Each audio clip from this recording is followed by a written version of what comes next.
right. I wish I had one of those things that says take 20, I think. We are very amateur at recording videos and making a YouTube channel. We want to get better. We want to improve. But that's going to take time and experience. So we have now left Canada. We left Canada September 11th, and that's approximately 10 weeks or so that we have been here in the Philippines.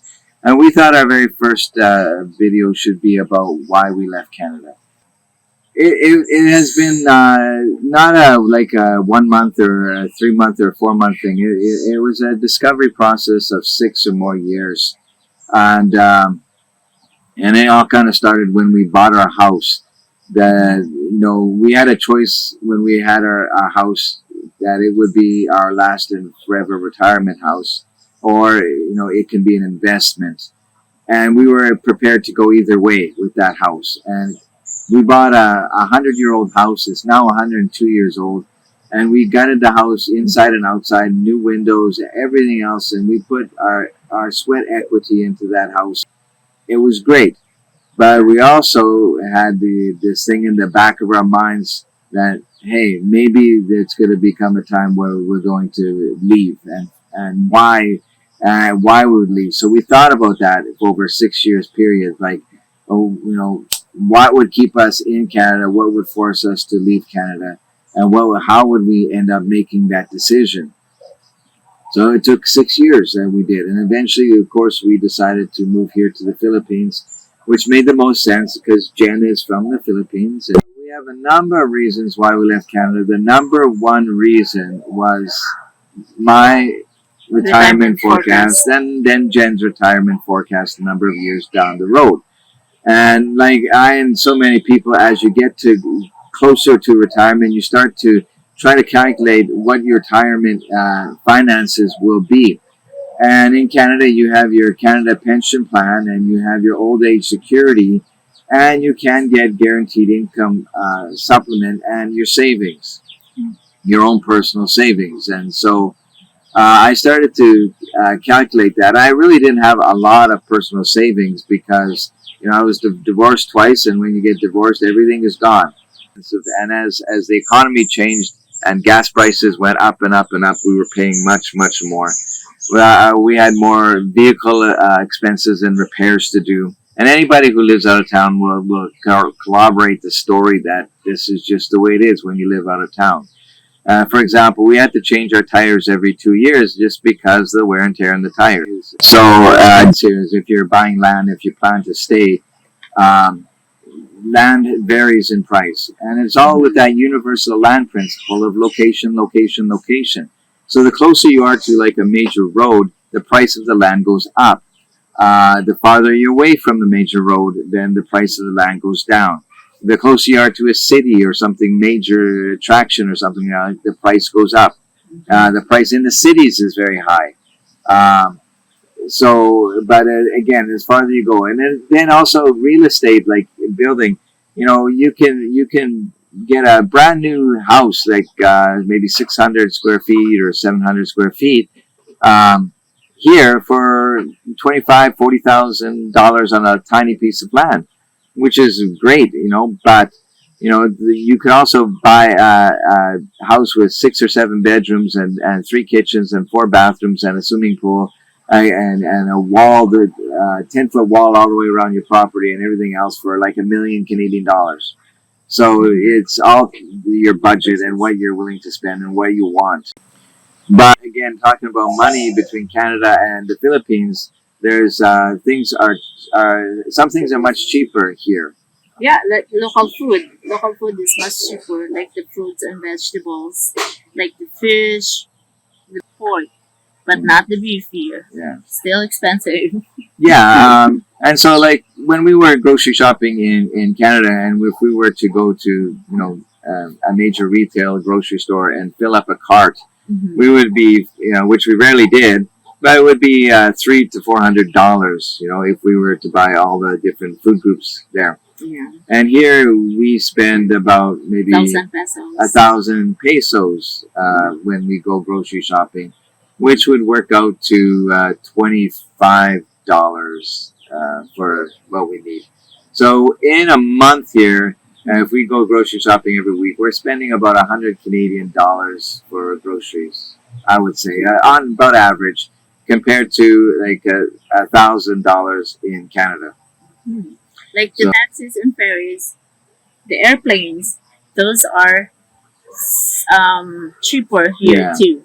So if we went to our nearest airport, and flew to Manila, the capital city, it'd be about $125 each one way for us.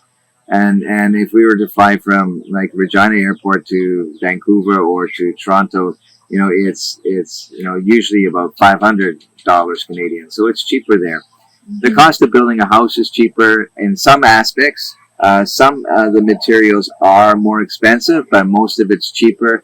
Like a bag of cement is 200 about, pesos.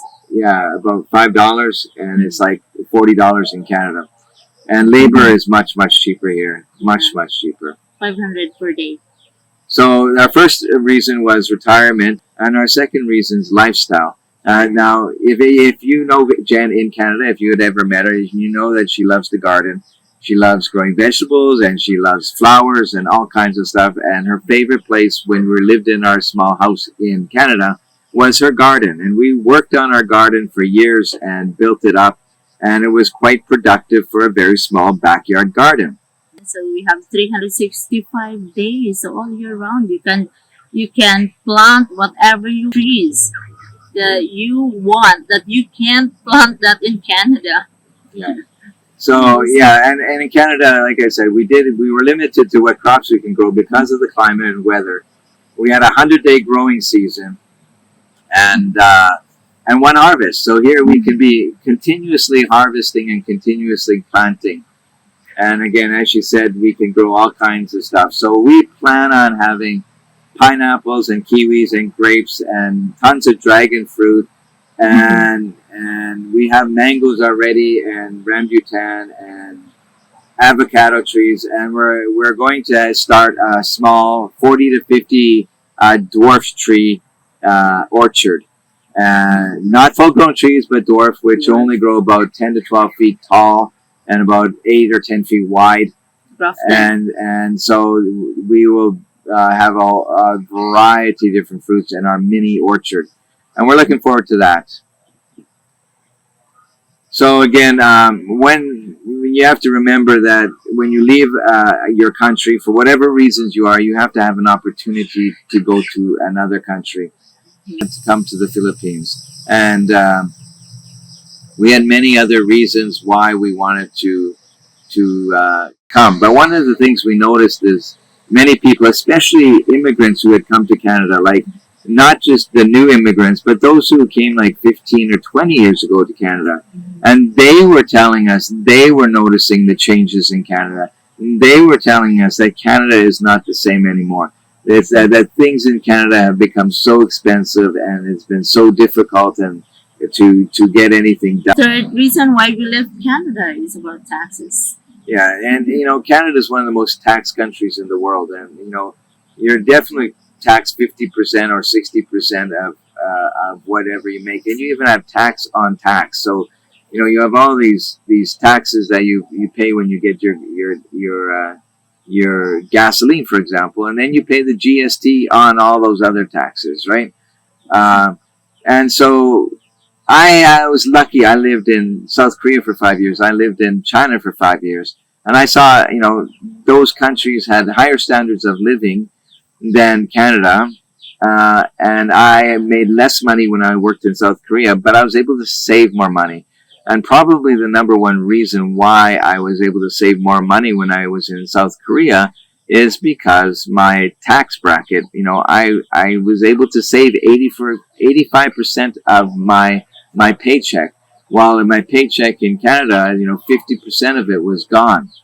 That really bothered me in Canada was property tax.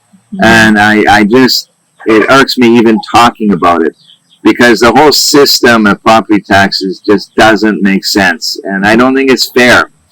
And the example I like to use is my modest little 800 square foot house And I never did this, but if I wanted to get a second bathroom in my basement, because I was expecting company or we had other people starting to live with us, whatever reason we needed a second bathroom, then I would have to apply for a permit to get that bathroom. And then I would have to have it inspected multiple times, probably for plumbing and for electrical and for final. And then after that, then it would be my house would be reassessed and my property value would go up. And then I would be paying more taxes every year because I wanted to make my life and my family's life a little bit easier by having a second bathroom. Now that doesn't make sense. Or example, you're having a deck on your back of your house, your small little house, so that you can have some barbecues outside in the summer and invite over some friends or some families or have a birthday party. Get a permit, you're going to have it assessed, and it's going to cost you more on your taxes.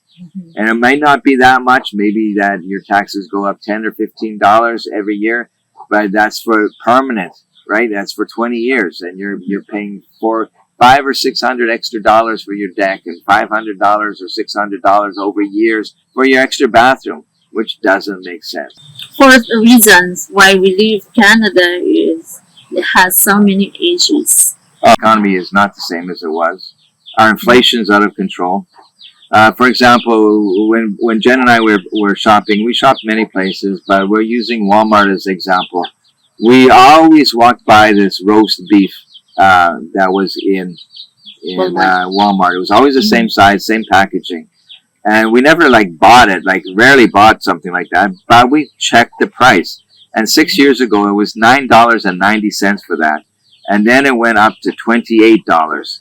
And that says 6 years. So you can see that's just an example of inflation. The first one is the Canadian values. Yes. I recently watched a YouTube video of a Canadian politician, and I'm not really sure who it was, but it was a member of the current government. And they said that the Canadian values are DEI. And that really shocked me. Whoa, that's Canadian values, diversity, equity, and inclusion. I said, that's not my values, and it's not the values that I grew up with, and I said, whoa, this country has changed because that's not my values. And we also saw so many things change in the past dozen years, like out of control crime. And we talked about inflation, the cost of living, food bank usage. They're praising the food banks and what a wonderful job they are, and they do. And I'm not, please do not misquote me. I think food banks are good. But when you have 25% or 20% of your population, or a big number of people using food banks on a regular basis, that's a symptom of a sick country. So our sixth reasons why we left Canada is about our dream. Yeah, and we kind of mentioned that too. Our lifestyle and our dream is to be more self-reliant. I don't think we'll ever be off grid, and I don't think we'll be 100% self-reliant, but we want to be more self-reliant. Yeah. And so that means just a bigger garden, as we mentioned, with more of our own made vegetables, that are pesticide-free, organic, our own water system. Hopefully we can have our own power system in the future. And then in the mountainside. Yeah. And also, the view, right here, we're sitting under a mango tree and we can see mountains in the background and, beautiful warm weather and, flowers and all kinds of stuff. It's just so beautiful here. So, it's going to take time. It's going to take us at least 2 years before we get our house built and we kind of get our garden and everything finished here. But, we can visualize 2.5 years in the future that, we're going to have a really, really nice garden, a modest house that we can be, happy with and we can live for many, many years. And we have our miniature orchard. And Jen will be able to, live her culture with her family and see her family. That's something that, many people don't realize that, Jen left home 21 years ago and only has been back home 3 times in 21 years. So it's not that easy to live away. You know, it's a utopia here in the Philippines. It is a different country. It's beautiful, beaches and mountains, as we said, and rivers, and everything is green and flowers. But there's also a lot of social issues. There's a lot of poverty here. Can afford to live here. One of the last reasons was The weather. yes, you know, Canada right now. I think it's like -2 to -10 where we are. Snow on the ground. And I grew up in Canada. I loved ice hockey. I loved playing outside.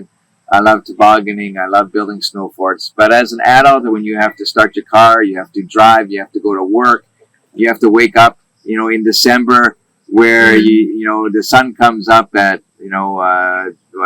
9 o'clock in the morning and sets at 4. So And you drive to work in the dark and you drive home in the dark. yeah. You start your car at -40. You're scraping ice off your window. You have to shovel and shovel and shovel.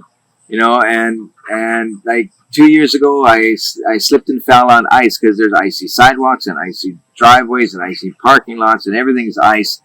I twisted a knee once, and we also got a concussion the same winter. And then I think it was the same winter.